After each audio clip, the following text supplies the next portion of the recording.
So hey there, welcome to another animation analysis video. This time I'm going to be looking at Red Dead Redemption 2, which is obviously a big game that's come out recently. I did another video about 2 weeks ago about input response times in this game, which got a lot of attention, but I wanted to kind of dig a bit deeper and sort of look at the actual systems themselves a bit more. So let's get to it. First, whenever I'm doing an analysis like this, I usually start out by looking at kind of how the idols work. So, I mean, obviously, as we've just been looking at Arthur here, he's got a lot of kind of life and personality in his idols. He's doing all of these gestures as we're looking at him intermittently. This is a pretty common stuff in games. This could actually either be baked into his core idle animation, but I think in this case it's probably that his regular idle is just sort of generic, and then every now and then it will go into a separate state that will do a kind of like random gesture. By doing it that way, it just means that they can control certain things with the gesturing. So, for example, if he starts gesturing and then I start moving, it's probably going to interrupt that gesture. I think it will still do it when I walk, which means that that's on a layered state machine. But I think if I break into a run, it will probably break out of that gesture. Just going to wait for him to do another one. If he will just do it. And then as soon as I run, it kind of breaks out of it. So that would just be controlled on a LED state machine. Obviously, you don't want to be playing that gesture when you're running because the fact that his arm would be up touching his hat would throw his weight too much off and wouldn't look right in that kind of circumstance. Just looking at the idle, he seems to be sort of slightly left foot forward constantly. I always look to see if there's a left foot forward idle and a right foot forward idle. Sometimes doing that means that you get better blending kind of when you're going from stops because it doesn't have to move as much. But you notice there that he kind of like moved his right foot backwards a little bit. I mean, he's mostly symmetrical kind of here, but not too much. There's just a little bit of an offset in order to kind of like provide kind of life. You generally don't want to have kind of completely symmetrical idle animations. But if I just sort of like step forward there, try and step forward very slightly. I'm literally just tapping forward on the stick a little bit. You notice that he doesn't actually switch to kind of being right foot forward, which some other games do. This is just a personal choice for kind of individual projects. Like I say, you can get kind of like more responsive stop animations if you actually have both, but obviously you're spending more in terms of animation coverage when you do that because you have to do all of your transitions into and out of idle. Have to also be left foot and right foot forward, unless you're doing some sort of mirroring, but even then kind of mirroring doesn't come for free. So the next thing that I would probably look at is just how we're transitioning to walks, which is very similar to kind of what I looked at in my previous video. As I sort of showed in that previous video, it feels quite sort of sluggish when you do this. So this kind of feeling of sluggishness doesn't seem to be in the animation, it seems to be in the state switch. So in the state machine you'd be going from idle to like a start animation probably, and then to walk. So there'd be coverage for kind of like turning to different angles. So you'd do kind of like idle to 90 right, that would have been, or like idle to 180. And during that sort of state switch, normally there would be no delay. Like as soon as you get an input signal from the control pad, you would immediately transition into that state. When I was doing the frame timing stuff, there seemed to be about anywhere between, I'll say like 5 and 10 frames, I would imagine it is, where there just wasn't any input response at all. That would make this kind of delay, like if you wanted to add a feeling of kind of like weight and realism to the character, you could do it this way. Obviously it's very sort of personal preference as to whether or not you prefer that kind of feeling of weight and realism, or if you prefer kind of like a snappier, kind of more responsive game. Personally, I would have probably added that delay into the animation. So I would have made the state switch happen immediately, and then added maybe 5 to 10 frames of additional anticipation animation to the start animation, so that then that way you can kind of get a better blend sometimes with that, or at the very least sort of like you would have some sort of feeling of response, even if you're not completely kind of completely sort of starting to move the entire character, or completely starting to accelerate. So I mean, in general, like I say, there's a very kind of like weighty response. It was good that he kind of like kept his gestures as he was doing this kind of, his walk moves. And it's also curious that walking is the default movement speed, and I think that probably is also contributing to why some people feel as though the game feels quite slow. It's also curious that the game controls your movement speed a lot of the time, so it forces you to not be able to run. Right now I'm out in the open world, so I can kind of run at any kind of point. But if I was to go into like a village or inside a house or something like that, it would actually restrict me to only being able to move at walk speed, which can feel quite kind of restrictive at times. But it's there's some obvious benefits for that, in terms of, like, if you were indoors and you were moving faster than walk speed, you might bump into walls and things like that, and which is obviously not kind of an ideal result visually. So really, it seems as though Rockstar's preference when they've been building this game has been to kind of like focus on having a very good visual result and a very kind of grounded, realistic response. It's almost like a simulation game, like Microsoft Flight Simulator or something like that. There's a very slow, deliberate pace to it, and that's for both better and worse. Animation response times are really, for animators, it's one of the toughest things that for gameplay animators, I mean, it's one of the toughest things that you have to fight against. Honestly, we could probably do 100% realistic animation in games if we weren't fighting players' expectations for response. Typically, like, a character is going to, in most kind of like shooter games, is going to go from 0 to kind of like 4.5 meters a second within about 10 frames or something like that. It's very, very fast, the degree to which a character can accelerate or decelerate. Really beyond kind of what a human would be able to do. But just over the years, that's what games have done, and because of that, players have gotten used to that, and then now it feels kind of very sluggish when you have a more realistic movement model. So the fact that Rockstar's gone for this realistic movement model means that they can have very high quality animation. It just comes at the expense of game feel. So I can run, and this is where, once you start looking at kind of like run speeds and other sort of kind of input, like aim direction and things like that, this is where the frame lag is not a technical limit. It's obviously been a creative kind of thing that they've added to just walking, because you don't have that same frame lag once you're starting to run. So one thing that I like with the sprint move is that when you push left and right, some games would steer you very heavily in the direction that you're moving. This is more like a strafe sprint. This actually reminds me very much of the way that they do sprinting in Assassin's Creed 3. Is that they really put a lot of focus on trying to kind of like maintain your forward direction, so you're more juking like a kind of football player, rather than completely steering around like this sort of move. This sort of move, when you turn left to right, in some games it can really feel as though you're kind of pivoting around the hips. So doing this kind of strafe movement before you then start going into a turn is actually a really nice result here. So one thing that I like to kind of test with this is how fast can I spin a guy around on the spot, because typically I'm spinning the stick round just sort of pressed against the edge of the analog stick kind of frame at the moment. And typically with this kind of thing, if you spin this really, really fast, it would often kind of like trigger a 180 turn. Like, a lot of games will kind of do this because the difference between the speed that you're going to that you're sort of running and the speed that you're pushing the stick is actually beyond like a certain amount. So you'd probably have to do some sort of special stuff in order to detect the fact that the stick is being moved in this particular way, in order to stop something like this, which is like a plant and turn move, from triggering. So it's always kind of curious to see that sort of thing.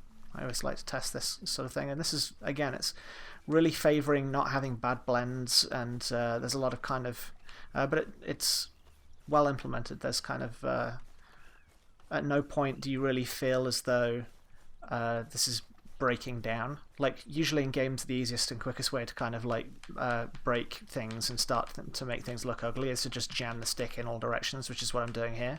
But at no point is he kind of like not maintaining his kind of like animation quality, and it makes the game feel very sort of physical that way. So next thing I'm going to look at is aiming. You can draw and holster your weapons at any time with a button press, which is nice. Little things like this, being able to draw and holster weapons independent of being able of like aiming down iron sights. Obviously, there's a gameplay reason for it. Like if you were to go into towns with or houses or whatever with your weapon drawn, that causes people to kind of freak out.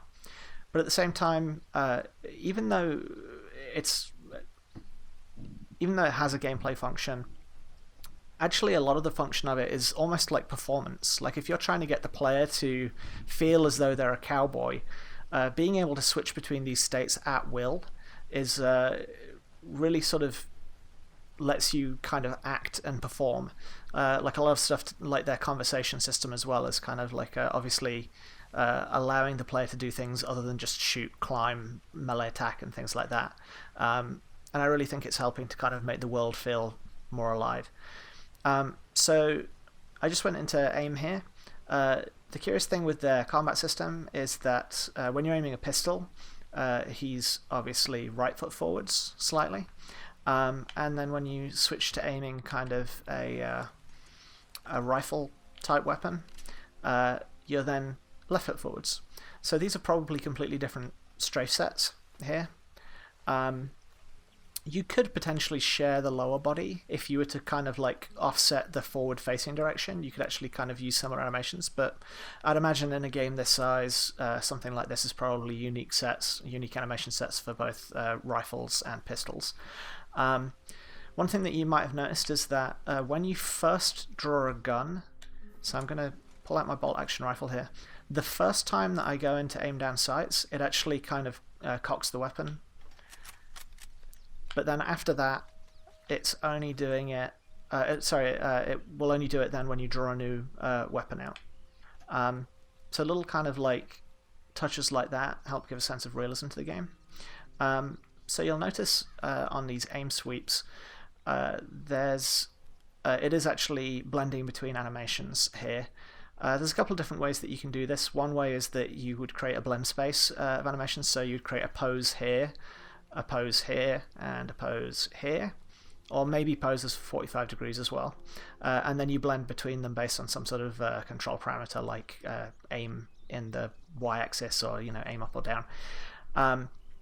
Another way that you can do this is with a time-controlled animation or a phase-controlled animation, which is that you actually create an animation where you start aiming completely up, and you animate it to move 180 degrees down into this kind of thing. It's in the Horizon video that I showed, it seemed as though a lot of this was being dealt with procedurally, almost as though like there was a tilt of the spine it was just distributing this kind of like aim up or down across the spine, and the actual arms didn't really move relative to the spine. You can sort of see here that the arms do move, like the gun is sort of like part of this turn is being dealt with the spine, part of the turn is being dealt with the hands. And then also another curious thing is obviously when you start aiming at the floor, because the camera is offset, you need to start aiming horizontally slightly in order to kind of like make the character aim properly at that. So this isn't just a complete direct up-down line. Now this game does have horizontal aiming as part of that. Sometimes you would actually kind of like turn the character on spot as soon as you start turning horizontally.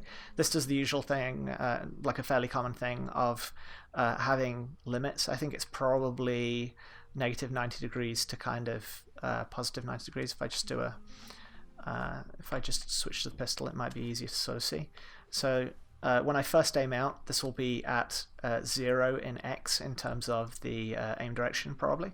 And then I can probably aim about 90 degrees offset from that before it will then turn me around. And now I'm reset back to 0 again. So this is the lower body will be kind of like a set of turn animations, and then the upper body will be a blend space that is set that once it hits the edge of that blend space, it then triggers a turn animation to reset you to 0. So I'm just going to do this as fast as possible. So this is actually a fairly slow aim speed here compared to some other games, and again, this may be trying to favor this is me at maximum stick deflection. This is probably trying to kind of favor animation again to try and make sure that you're not aiming so fast that he can't resolve his turn on spot animation before the next one triggers. But it would make it slower to switch between targets quickly. Whereas if you play sort of a first-person shooter like Call of Duty or Destiny or something like that, it's always a good thing to kind of like look at. This is more of a game design thing than an animation thing, but it's always curious to kind of like see what's the slowest that I'm able to move the crosshair versus what's the fastest that I'm able to move the crosshair. Because ideally you want to be able to kind of make these very, very tiny adjustments when you're trying to hit specific body parts, but at the same time you very quickly need to be able to shift between targets. If there's somebody who's at 90 degrees from you, you don't want to have to wait for that kind of like big movement in order to do that, in order to be able to kind of like switch to that new person. So ideally you want to be kind of have as much range as possible, and tuning this is quite a challenging thing that designers have to kind of do. Just another thing with aiming, if I actually get up next to something, it pulls the gun in, and that means that I can't shoot now. You'll also notice, maybe if I switch to a shotgun or something, so you'll see it again, I cocked the gun. If I aim directly forwards, if you imagine that kind of like there's a laser that's being shot out of this character's like shoulder going through the gun towards the crosshair, this is going to be kind of like the 0 point for this blend space, this aim blend space. Like when I first aim, it's probably relative to the character's root joint is going to be the 0 point. But if you look at what happens, like I'm aiming off into the distance right now, but if you look at what happens when I then aim to the tree, it then kind of moves this across. So this is either using the blend space to do that I mentioned before, because it has both horizontal and vertical aiming. It's getting the direction that you should be aiming by typically it's looking at the difference between the direction the character's facing direction, like the base layer of the character, their root joints direction. It would look at the difference between that and kind of this like I say, laser that's being shot kind of through. It's a raycast basically, and usually it's then kind of providing an offset value that would then drive which animations should be playing in a blend space. Alternatively, this could be procedural, so it could be that it's using that to kind of provide some sort of procedural rotation there. I'm curious if I was to actually sort of aim up and up there.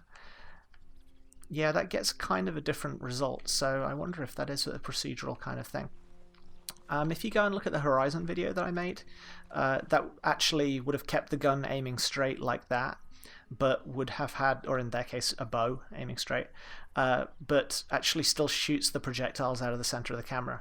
This way, you never get a difference between what the gun is aiming at and what the crosshair is aiming at. The crosshair should always be like you should always be able to kind of like draw a visual line between the gun and the crosshair this way. So this is a really nice kind of visual result there.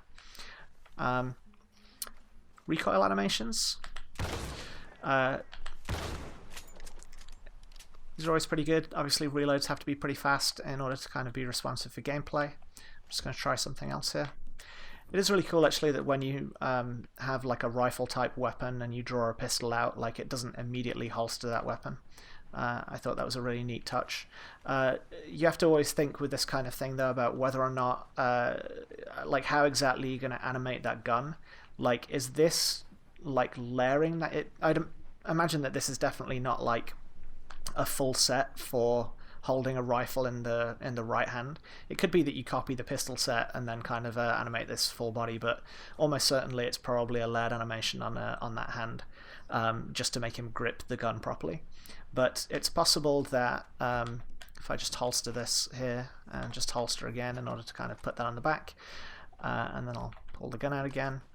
Almost certainly these are the same kind of animations, but I wonder if all of these animations with the pistol and nothing in the hand were actually animated with something in the hand, or if there's an actual kind of layer influence on the left arm, kind of as the character's doing this, just to make sure that that gun doesn't clip through the body. It's also nice, the weapon switching animations here, that it really does kind of like feel, it goes through the whole process of pulling it off the character's shoulder, and that strap obviously has to go around the head properly. Let's just switch again. Doing that kind of transition is always kind of really impressive to me, because you're going from a dynamic strap to a animated strap. So you could either do this by sort of morphing the verts into position, or it could be that there's a bunch of bones that are in kind of like a chain under the gun, and that they're kind of dynamic bones. It could be a cloth sim kind of thing, or sometimes you would have one set of bones that are animated, another set of bones that are dynamic, and then a third set of bones that's able to interpolate between those two sets.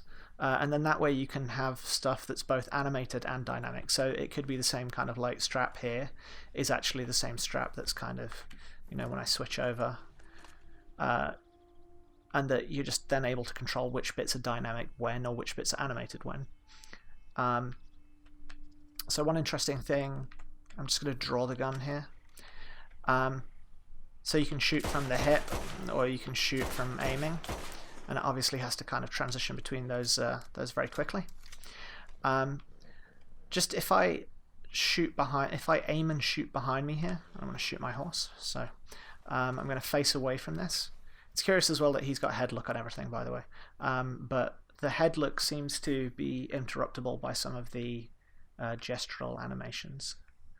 But anyway, I'll get back to shooting. So I'm going to aim and then fire at the same time here. So what it's doing there is it seems to cache the input. So I'm hitting fire at almost the same time that I'm aiming, and obviously it can't actually shoot until it aims all the way around to towards the crosshair.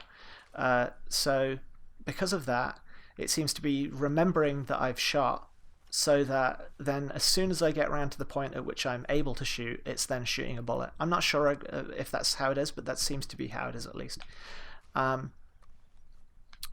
So obviously with these kind of like aim animations, you have to be as fast as possible turning the character around to give a sense, so that it does give a sense that kind of like the character's responding to what you want. Another really kind of cool thing, so the way that you aim when you're on a horse is really interesting. I'm just going to switch over to a rifle animation here. So again, he sort of does the same cocking kind of motion up here. It's possible that these upper body animations are actually shared, like the aiming animations here could actually be shared, or at the very least sort of like modified in the animation editor based on the same sets. And if you do that, then you can kind of save yourself from having to do like a lot of reload animations and things like that for like one set for being on the horse and another complete set for kind of being off the horse. Like, at least if these upper body poses are consistent, then you could share those animations. But what I was just going to show here is how exactly they're dealing with the fact that, like, at some point when you aim around behind yourself, you have to switch over here. So you see they've got this kind of transitional animation, and this is a full body animation because he's switching is kind of like how he's sitting on the horse, and he's very quickly switching from the sort of left hand being on the trigger here to the right hand being on the trigger there. It's a very fast motion, so you don't really notice the hands moving around too much. And again with this, it seems to cache the input. So again, I shot there like almost as soon as that turn was triggered, but it saved it up until I was actually turned around to the right direction. And you'll also notice that there's kind of a buffer here. So as you're kind of aiming round, it's not switching as soon as I hit 180 degrees. I can actually go past that to sort of like, I guess, maybe 215 or something like that around to one side, or I guess the equivalent of 135 on the other side before it actually switches. And this is good because you don't want to be like, if you have one set of sort of one state kind of on this side for dealing with this side of the aiming, and another one for dealing with switching over to this hand, you don't want to be hovering on the kind of point between those two states and having it rapidly switching back and forth between those two things. You really kind of like need that kind of buffer to make sure that it's not switching back and forth and getting confused. So that's also similar to that. Whenever I'm sort of strafing around here, we looked at the aiming up and down, but like it's good to always look at the kind of feet in this sort of thing. So the thing that I usually look for is at what point does it cross over from forward to backward. So you see here that like the legs are cycling forwards. It's kind of hard to see, but right there at the bottom of the screen. And then here the legs are cycling backwards. Well, at some point it has to switch from cycling forwards to cycling backwards, and this is kind of in almost every game they have to deal with this if you have strafing. So here they are doing it at around 45 degrees left and about 135 degrees right. And this makes a lot of sense for this because this is the point at which your hips is. So in this particular stance, the kind of closest compass points to the sort of way that he is standing here with left foot forward would be that 45 degree left or sort of northwest southeast there. So that would be the point, like in line with the hips would be the point at which the feet would collide with each other when you're sidestepping. So usually what you do with this is that you build one blend space where it's blending all of the forward animations, and you build another blend space where it's blending all of the backward animations, and then you blend between those two blend spaces at the point at which you switch, and you do something like phase matching or whatever to make sure that the feet aren't kind of like colliding or interpenetrating. And sometimes you might add buffer in the same way as the aiming on the back of the horse, where there's just a little bit extra, so that then that way you can kind of wait a little bit until you're on the right foot for it to do a switch, so that you get a good blend there. Interestingly, when I switch to this, now that I'm right foot forwards, that switch is now at sort of going from forwards to backwards here, is now at 45 degrees right and at 135 left. So I'll just try and hover between the two. So there. I can run here when I'm doing this, or at least move faster. And again, it's sort of the same thing. Something to always look at with this kind of thing, with strafing, is you really want the upper body to be as stable as possible. So if you were authoring animations for this, you need to make sure that the character's not like drifting around the frame. So often what I'll do with this is that I would constrain the root of the character to the actual top of the spine, rather than constraining it to the hips or something in this, because I mean, it all depends on how your camera system works, and also depends on how far away the camera is. I don't know, you can zoom the camera in and out with in this game, but you don't seem to be able to do that while strafing here. So yeah, you just want to make sure that you're not drifting too much around the frame when you're kind of doing this with your animation. And like I said, one of the easiest ways to do that is to just kind of like make sure that the top of the spine is actually kind of the consistent point between these animations. But here, you know, the character moves sort of like so slowly and the camera is so far back that it doesn't really matter if there's a little bit of drift. If you were like really over the shoulder, like a game like sort of Gears of War or something like that, you would actually have the character drifting off of the frame if you did this kind of movement or this amount of drift on the upper body. So it's also good that there's a lot of secondary animation on this character. It's getting dark here, so it's kind of a little bit harder to see, but there is secondary motion on the jacket. Just going to move this out a little bit more. There's obviously the guns kind of like move around on his back properly. There's even a little bit of secondary on the hat here. Again, it's a little bit harder to see now that it's darker. But just that little bit of kind of cord that's going around his hat. Any secondary that you can add to a character is always like going to help immensely in terms of making them feel alive in terms of like when they're moving around. And also it's really good that a lot of things in his clothing seem as though they're sort of separate from each other. So you know, holsters and his jacket and his, you know, his hat will come off, and you know, in fights and things like that. The way that the guns are strapped to his back, and you know, this bullet strap across his kind of like front, they all seem like separate pieces, whereas in previous generations these would have all been modeled as a single sort of solid mesh to avoid interpenetration. Occasionally you do sort of see some kind of interpenetration, like on straps, like you see there, like that strap is going through his jacket a little bit. In a game with a lot of clothing customization, this would be very, very hard to get right in all situations. So I think that's really kind of nitpicking, sort of expecting all of that stuff to be really solid. Just a quick note here. I think it's great that they have these kind of like little smoke plumes. This is something that we did in Far Cry 3 to try and draw people's attention. You obviously want people to move around the world and be attracted to kind of interesting points, and this is a good way of signaling that kind of from really, really far away that that, you know, there's something interesting over there that you can go and investigate. So the horse animations in this are really good. They've, you know, the big thing to get right with kind of animals like this, especially if you're really up close, is to try and make sure that their skinning kind of like looks right. And there seems to be some kind of like animated shapes there on the leg to kind of make it feel like there's some sort of muscle movement there. People are starting to use programs like Houdini more, which does things like muscle sim in order to kind of get these sort of more dynamic surfaces on things. I would assume that they did mocap with horses, which there's only a few kind of places in the world that sort of really like specialize in this. You can't really go to any capture stage.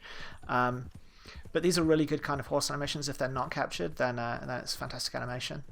And it controls pretty well. There's some nice secondary on the kind of like hair and tail motion there. You can also do kind of these sort of, let's see if I can actually trigger it here. If you zoom the camera around, then it really kind of feels almost like you're kind of drifting a little bit here, like that. How he drifts across the frame there is kind of really nice.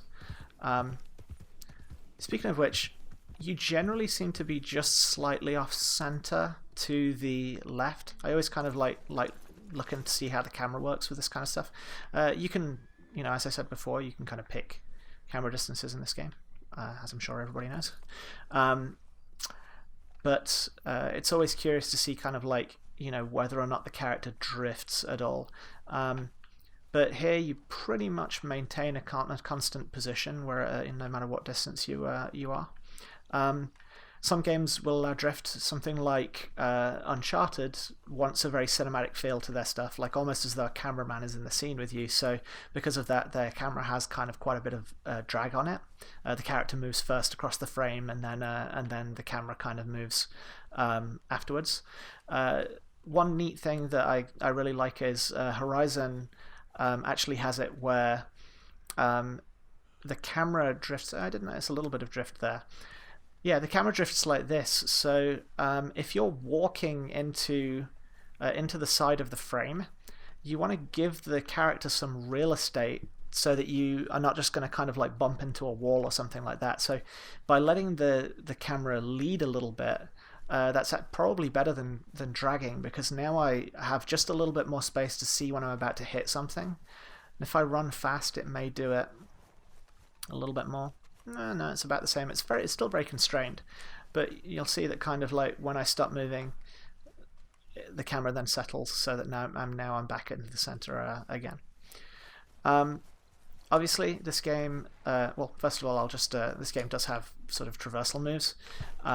It's not sort of super fast kind of parkour stuff. Like, if you are running away, then it's fast enough to kind of be able to deal with that, but it's not, it's obviously style appropriate for this type of character. That's likely a mirrored animation there. So, and obviously a lot of lands, like I didn't land kind of completely flat, so because it hit there, it had a different land animation.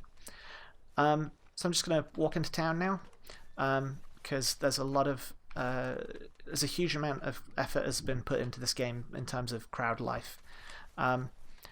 So the way that you would normally kind of build this kind of stuff, I have no idea how they actually build it for this, is that some games will have like a 24-hour day-night cycle and characters will be in specific kind of places at specific times. But in general, those types of systems, you don't tend to follow people around for 24 hours a day. So actually sort of like seeing them, doing their daily routine, even though it's neat from a simulation standpoint, it's a lot of work for what you probably won't notice that much as a player. So instead, it's better to kind of just sort of spawn characters in, so long as they're in the correct context. Like if it's if it's at night, then you want people to kind of like be indoors more. Like you want like less people wandering around and going to stores and things like that, or you want people to be kind of like having dinner or whatever else it is. But really, you would probably pick that at the point at which the character's starting to enter a space and you need to spawn characters.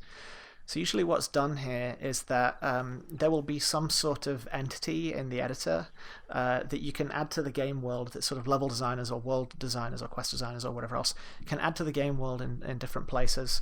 And those entities will have an animation associated with them. So it might have kind of, it may be that characters will spawn directly in that animation and will just continue to loop that animation unless you interrupt them somehow.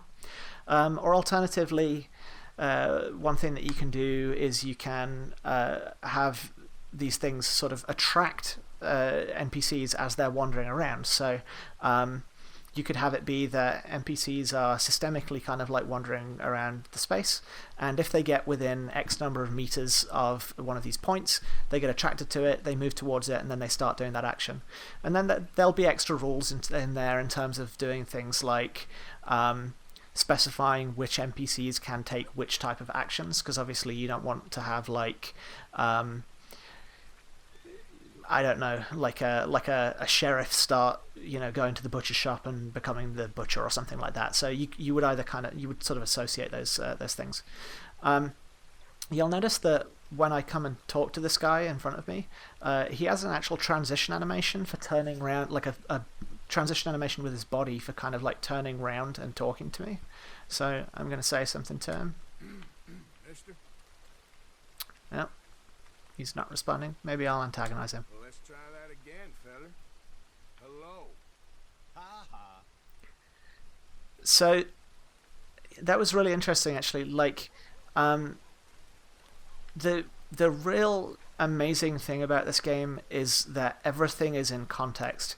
So I tried to talk to him, and he didn't respond. And then the second time that I tried to talk to him, it gave a line as though I had already talked to him. The fact that the game remembers things like that is really what makes this game special, and it's why it's gotten such great reviews. Like, I do think, even though some people have picked out sort of things that they think are flaws with this game, I absolutely think this game deserves its the acclaim that it's got. Its level of simulation is really, really impressive. So with animation, with these kind of animations, because the character has to turn and look at me, they would have had to have built directional coverage for that kind of thing.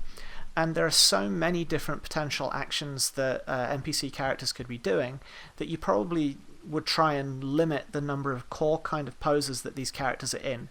So sitting down on a bench or sitting down on a stool or something like that will probably all be sort of starting in this kind of core pose. And then they'll build the different reactions for different directions just for that sort of pose. But then they'll kind of like repeat those poses, and it's possible that even that, you know, if you had something different, like this guy's sitting down and smoking, well, another character might be sitting down and maybe kind of drinking a beer or something like that, or playing a guitar or something. It's possible that there's a lot of kind of like the reactions are actually shared between those things. So if I started shooting, for example, and these guys have to get up and run, the blend out of this sort of little action station thing here is probably going to be shared with those other kind of actions. But again, there's always kind of a lot of life going on. There's a lot of kind of like stuff with people sleeping. So you see this guy sitting down here is pretty much the same animation set as this guy sitting down here. Again, some of these guys will be on maybe timers probably to say kind of like, you know, like once the sun comes up, like this guy here is getting up because I guess it's starting to become daytime maybe, or maybe he's just on a random timer to say, well, you've been sitting there too long, it's time to do something. And he'll get up. So I'm curious to see where he's actually going here. Because sometimes in these kind of like crowd systems, it will just take guys out of their little stations that they're doing, randomly move them around until they get caught into something else. And sometimes those random movements aren't, you know, will lead to some kind of like strange sort of results. Like it could be that a character sort of, you know, gets up, walks down an alleyway, just stops, then turns around and walks back, you know, out of the alleyway, and that's sort of like not very realistic. Often it's a better result to kind of like have NPC characters that know exactly where they're going from the point at which they get up. So it's always curious to kind of watch these characters and how they move around between those places. Also worth noting kind of like the way that my character's kind of reacting to the mod here. I think Rockstar does a really, really good job in terms of making the ground look good in all of their games, and that's definitely the case in this game as well. Like it always looks phenomenal. If you look at some other games, occasionally you look at the ground textures and it's really just kind of like a very flat texture, but there's a lot of depth to this, and no sort of point at which you can sort of see the seams where, you know, obviously this bit of geometry was kind of like was supposed to be grass and this other piece of geometry was supposed to be mud or something like that. Yeah, a lot of wildlife in this game. So and a lot of individual interactions.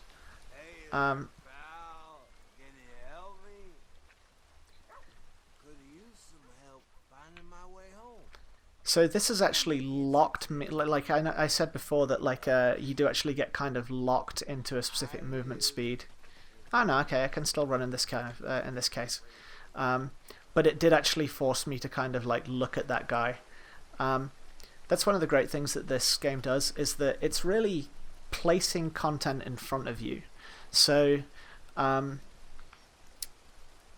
you know, there's these kind of little sort of story moments that kind of happen, sort of missions that spawn in front of you, but it's not like a quest giver or something that's kind of really thrown in your face. It's really sort of it's really just sort of like something interesting hasn't happened for a while, so just spawn something that, you know, like a mission or something that is context appropriate, and you know, give the player something to interact with, and you can completely ignore that, and I would imagine it will just save that for later in the game. It's like, okay, well, the player didn't interact with that mission, so why not just, you know, we'll use that later.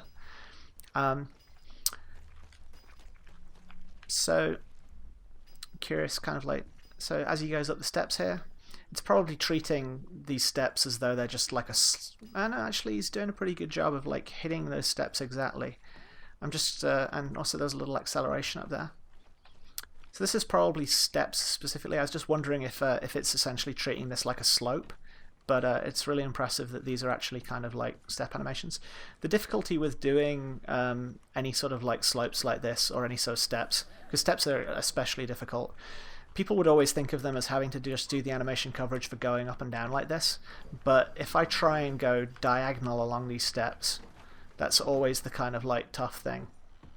So you see that it actually steered me a little bit there, even though I was kind of like pushing directly forwards on the stick. It actually steered me to go down the steps, which is an interesting way of approaching it.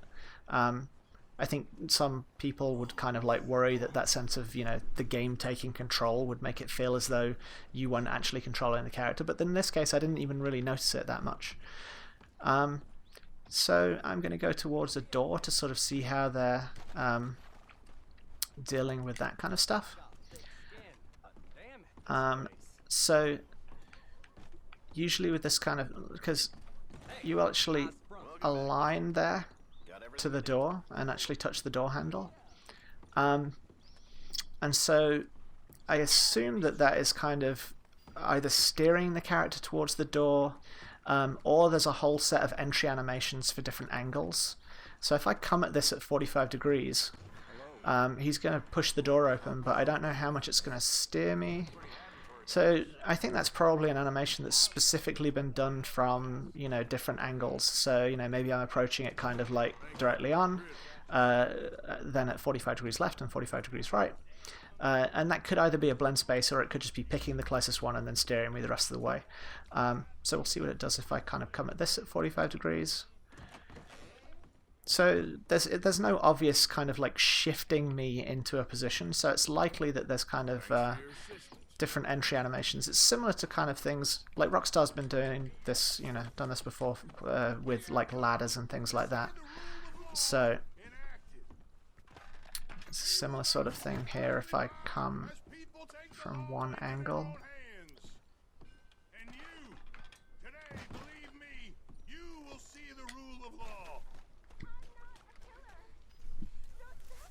So obviously really nice reactions to vegetation. Just curious about what's going on here.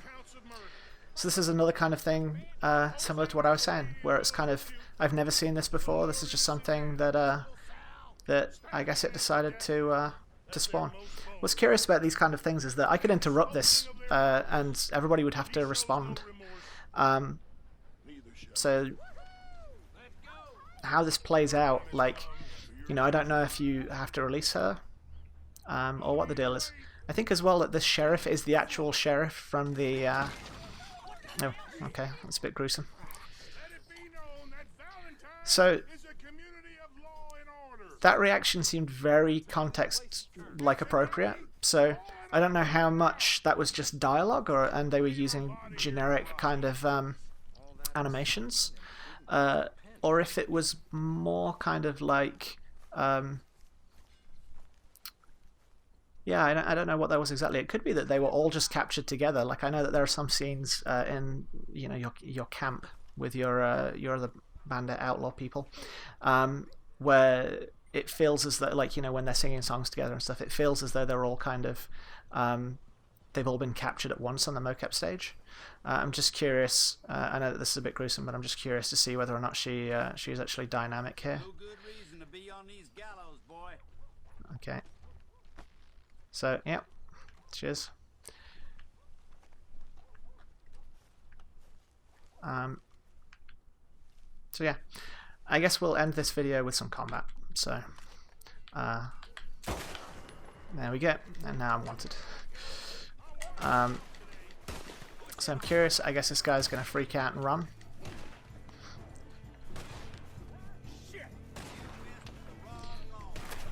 Oh. I'm just going to get to some cover. It's good to see that there's some really nice sort of responses here, some layered kind of hit responses, so that he's like dodging bullets, sort of Nathan Drake style. There's a cover system. Oh, and they do this little kind of like Fallout VATS kind of thing. So these enemies have got a lot of life, like in terms of how they're moving around.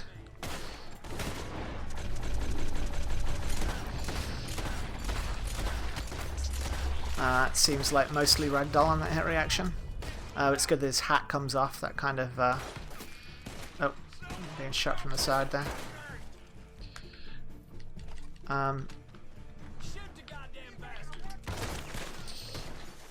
Being able to kind of take people's heads off is obviously very satisfying, and always kind of interesting to see that, because you either have to do like a model swap at that point, or you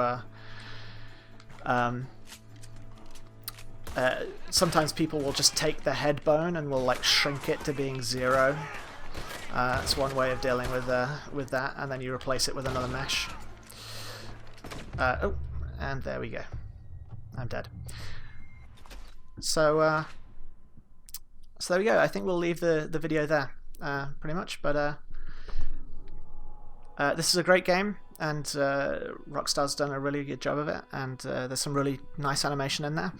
Thanks for taking the time to listen to this and for your interest, and yeah, cheers.